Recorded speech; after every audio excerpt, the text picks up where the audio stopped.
Et le variant inquiète l'exécutif. Les différents groupes parlementaires ont jusqu'à aujourd'hui pour faire des propositions, notamment sur la vaccination obligatoire des soignants.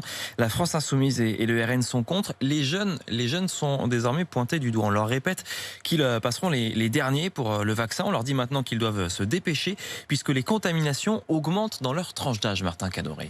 Vaccinée parce que son patron lui a demandé. Johanna, 21 ans, ne l'aurait pas fait d'elle-même.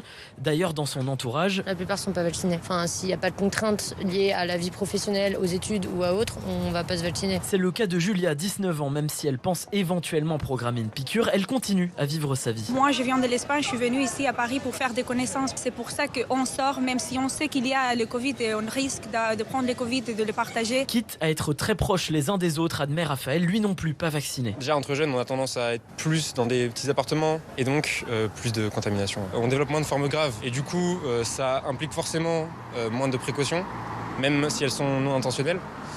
Et du coup, plus de propagation du virus, forcément. Un risque justement que pointe l'infectiologue Robert Sebag. Ça maintient la circulation du virus, les jeunes, vous voyez, ils peuvent contaminer. Et le problème que nous avons aujourd'hui, c'est qu'il y a une insuffisance vaccinale chez les personnes beaucoup plus âgées, personnes à risque. Même si on atteint des taux de 75%, il en reste quand même 25% qui ne sont pas vaccinés et qui peuvent faire des formes graves. Il appelle les jeunes à se faire vacciner aussi pour permettre une rentrée scolaire sereine en septembre.